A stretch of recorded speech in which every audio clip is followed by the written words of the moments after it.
Bonjour, c'est Mélissa des enveloppes de Mélie. On se retrouve dans une nouvelle vidéo. Alors, vous êtes nombreuses à m'avoir demandé pour faire le bilan de cette année 2024 au niveau budgétaire, forcément, voilà. Donc, vous avez envie de savoir un petit peu comment, ou en tout cas, quel est mon ressenti niveau budget concernant mon année 2024. Et donc, je vais vous expliquer tout ça. Alors, pour commencer, au niveau de mes enveloppes budget, il faut savoir que j'ai terminé l'année, on va dire, à zéro. Voilà. Non, c'est pas vrai. Je mens. J'ai fini l'année avec dans mon fonds de secours 300 €. Alors ça, c'est déjà une grande première pour moi. Généralement, en fin d'année, il ne restait plus beaucoup d'argent. Donc voilà, j'ai quand même réussi à terminer l'année avec 300 € dans mon fonds de secours. Et ça, c'est vraiment quand même bien, je pense, même si à terme, je voudrais pouvoir avoir dans cette enveloppe plusieurs milliers d'euros. Mais voilà, 300 €, c'est déjà un bon début pour quelqu'un qui, avant, n'avait vraiment zéro économie. Alors vous allez me dire, oui, mais au final, tu as fini ton année sans argent. Ben écoutez, j'ai envie de vous dire, pas vraiment. On a bien profité durant cette année. On a fait plein de choses qu'on ne pouvait pas se permettre avant. Et ça, c'est vraiment grâce à une très très bonne organisation budgétaire qu'on a pu se permettre toutes ces choses. Et donc, je vais vous faire la liste de tout ce que on a pu se permettre, de tout ce qu'on a fait durant l'année, de tout ce à quoi on a pu faire face grâce justement à une bonne organisation budgétaire, grâce à mes précieux petits carnets budget.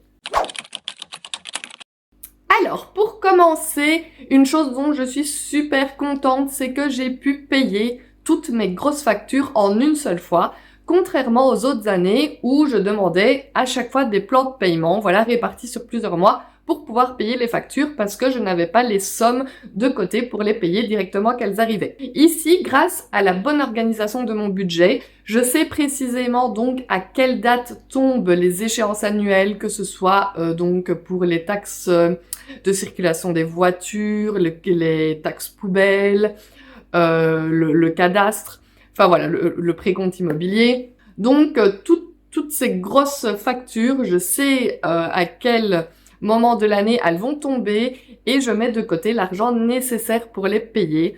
Donc voilà, franchement, un truc dont je suis hyper fière donc cette année, c'est d'avoir pu payer toutes les grosses factures en une seule fois et de ne pas avoir dû faire de plan de paiement contrairement aux autres années.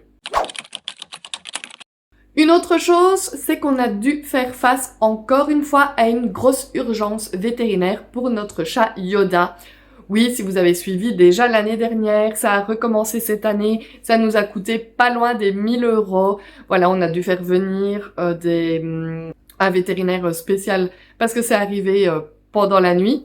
Je ne pouvais pas attendre le lendemain matin, donc du coup on a fait appel à des vétérinaires qui se déplacent comme ça de maison en maison, ils n'ont pas de cabinet, mais ça a un coût. Rien que le fait qu'ils viennent à domicile sans même avoir vu le chat, c'est 160 €. Ils ont dû le sonder, etc. Il a dû être hospitalisé. Voilà, donc en tout, les soins pour mon chat ont coûté, allez, je vais dire, entre 600 et 1000 € cette année. Et c'est donc... on a su y faire face, voilà, on avait l'argent de côté dans le fonds de secours, etc., dans l'enveloppe des animaux, on avait réussi à mettre de l'argent, donc on a pu faire face à cette urgence vétérinaire qui, ce serait arrivé une autre année, on aurait été vraiment embêtés. En tout cas, avant de faire le système des enveloppes, je ne sais pas comment on aurait fait, j'aurais dû demander à un membre de ma famille de nous prêter de l'argent, j'aurais dû demander au vétérinaire de pouvoir payer en plusieurs fois peut-être. Ici, voilà, on a pu gérer ce souci. On a pu donc faire face à l'urgence vétérinaire de mon chat. Un autre point non négligeable, c'est que nous avons pu, encore une fois, nous offrir des vacances. Alors, les vacances, ça a un coût certain et c'est pas toutes les années, généralement, où on peut se permettre de partir en vacances. Nous étions partis l'année dernière à Majorque, ça c'était vraiment un gros et beau voyage. Cette année c'était un peu plus simple, on est parti dans un camping en France, voilà. Mais par contre on a fait pas mal d'activités, dont notamment aller au Puy du Fou, au Futuroscope. Donc tout ça mis l'un dans l'autre, c'était quand même un petit budget, un bon petit budget. Et voilà, on a su se permettre de partir en vacances durant l'été. Donc ça c'est super. Et encore une fois, je le dis, c'est grâce à la bonne organisation au niveau de mes enveloppes budget. Parce que de nouveau, avant ça, on ne pouvait pas se permettre chaque année de partir en vacances. Donc voilà. Alors comme ça peut paraître anodin pour certains, mais pas pour nous. On a pu se permettre vraiment beaucoup d'activités cette année. Il faut savoir que les autres années, quand des amis nous proposaient de faire une activité, une sortie, un cinéma, un resto, on disait très souvent non, tout simplement parce que nous n'avions pas les moyens, on n'avait pas les sous de côté et voilà, choisir entre avoir de l'argent pour faire les courses et se nourrir ou aller au cinéma, voilà, il fallait choisir et on préférait garder notre argent pour les courses et pour les choses essentielles de la maison. Cette année, on a vraiment pu faire beaucoup d'activités et ça c'était vraiment très très chouette. Ce qui est d'autant plus chouette, c'est de pouvoir faire des activités sans se tracasser de savoir si on a assez d'argent. Voilà, ici j'avais prévu le coût, j'avais fait en sorte qu'on puisse en tout cas avoir de l'argent pour ce budget activité, loisirs, sortie. Donc cette année notamment, on a été plusieurs fois au cinéma, on a été dans plusieurs parcs d'attractions, notamment là récemment à Phantasialand. On a pu faire des escape games, on a fait des sorties d'acrobranche, etc. On a été à la foire. J'ai pu partir un week-end entier pour l'enterrement de vie de jeune fille de ma sœur. Enfin voilà, on a vraiment fait pas mal d'activités. Je ne saurais pas tous vous les citer comme ça. Mais vraiment, c'est quelque chose qui nous manquait les autres années. Parce que, forcément, quand on a beaucoup de choses à payer, ce qu'on se permet en dernier de faire, c'est justement tout ce qui est sortie, loisirs, etc., qui n'est pas vraiment essentiel et dont on peut se priver dans le budget.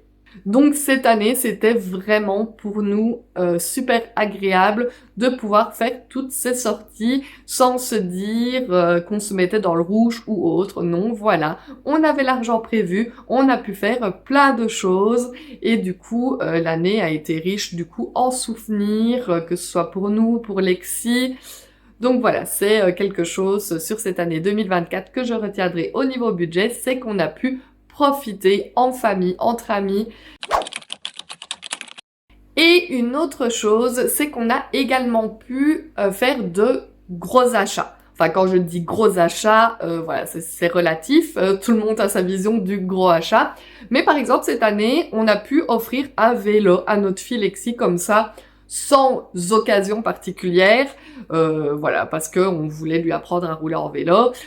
On n'a pas été dans un petit magasin prendre le moins cher, etc. Non, on a pu se permettre d'aller choisir son vélo et de lui offrir donc son vélo. C'est quand même quelque chose qui coûte un peu d'argent, que généralement on ne peut pas se dire du jour au lendemain, tiens, on va acheter un vélo. Ben voilà, ici on a pu le faire, on a pu se permettre donc l'achat d'un vélo pour notre fille. Ce n'est peut-être pas grand-chose non plus, mais ça faisait longtemps que je rêvais d'avoir un gaufrier, un très bon gaufrier qui se retourne, là vous voyez, pour faire les gaufres. Donc, oui, forcément, un gaufrier, c'est pour faire des gaufres. Et ben voilà, j'ai pu me permettre de me l'offrir. Enfin, on se l'est offert, voilà, avec mon compagnon, ça nous a fait plaisir. Idem, par exemple, notre machine à raclette était tombée en panne. Enfin voilà, on avait dû la jeter, elle avait fait son temps. Et bah cette année, on a pu s'en racheter un neuf et encore une fois, on n'a pas couru aller acheter le moins cher du marché juste pour avoir un appareil à raclette. On a pu s'offrir un bel appareil à raclette. Vous allez me dire que c'est pas une priorité non plus, non certes, mais voilà, grâce à mon budget qui était bien ficelé, qui était bien géré, on a pu donc se permettre de se racheter directement un nouvel appareil à raclette. Et sans doute la dépense qui a coûté le plus d'argent mais dont on est super content également, c'est qu'on a pu acheter un jeu de pneus avec jantes pour notre voiture. Voilà, on avait donc sur notre voiture une paire de jantes comme tout le monde avec des pneus 4 saisons et on voulait pouvoir s'offrir également une fois des pneus hiver. Donc du coup, on a pu faire cette grosse dépense. C'est vrai que moi, enfin je suis une fille et je fais pas forcément attention aux coût des choses qui ont à voir autour de la voiture, mais ça coûte vraiment très cher de mettre des pneus sur sa voiture. Je ne savais pas que ça coûtait vraiment si cher. On en est à grosso modo ou 500 €, même peut-être 600 je pense, pour les jantes et les pneus et le montage sur la voiture. Donc voilà, c'est quand même un gros investissement. Et de nouveau, on a pu justement faire cet achat grâce au système des enveloppes, le fait d'avoir bien géré mon budget, d'avoir bien suivi tout ça tout au long de l'année. On a pu donc se permettre tous ces petits achats. J'en oublie probablement beaucoup, mais voilà, ça c'est ceux qui me reviennent en tête comme ça directement. C'est le vélo de Lexi, mon gaufrier, l'appareil à raclette, les pneus, et je sais qu'il y en a eu d'autres.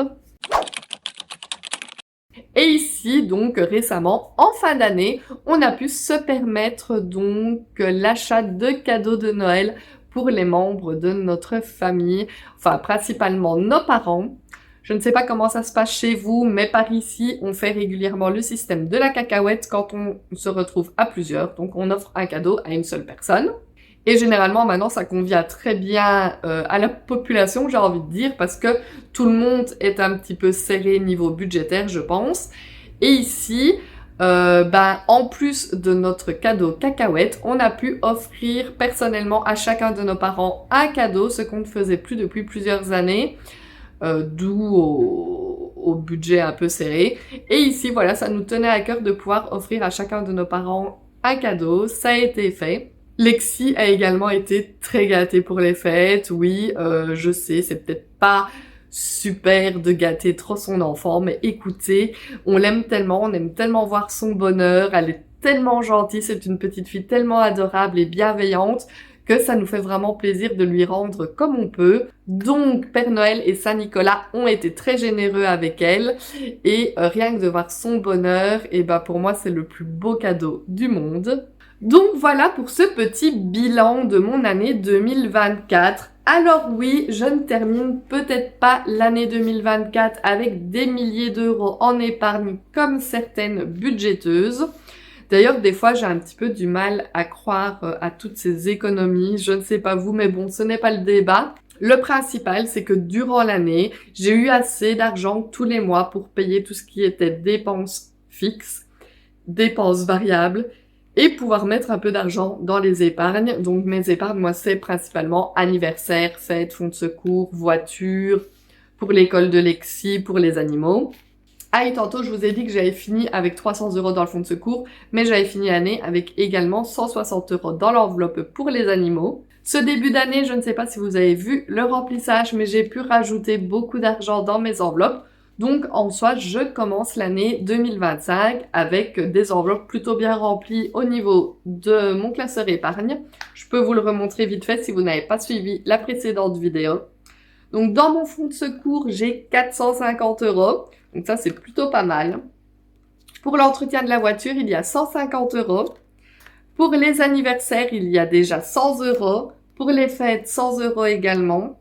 Pour les animaux, il y a 260 €.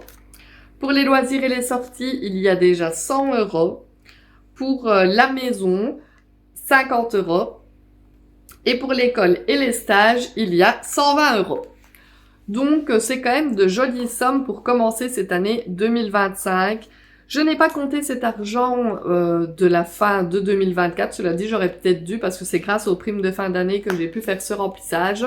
Mais voilà, vous voyez que tout doucement, je commence à pouvoir avoir un petit peu d'argent de côté, à avoir plus facile à faire les dépenses qui sont prévues. Et donc, voilà ce qu'il en est au niveau du bilan budgétaire de mon année 2024. N'hésitez pas à me dire en commentaire pour vous comment c'est fini cette année, si vous avez beaucoup d'argent dans vos enveloppes épargne, ou si comme moi, elles sont... Voilà, il n'y a pas des 1000 et des 1000 €, mais que vous avez passé une très bonne année 2024, que vous avez pu faire des activités, des vacances, tout ça. Enfin voilà, n'hésitez pas à me le dire en commentaire. N'hésitez pas non plus, si ce n'est pas encore fait, à vous abonner à ma chaîne, ça me ferait vraiment super plaisir. C'est donc tout pour aujourd'hui, et moi je vous dis à bientôt dans une prochaine vidéo. Bye bye!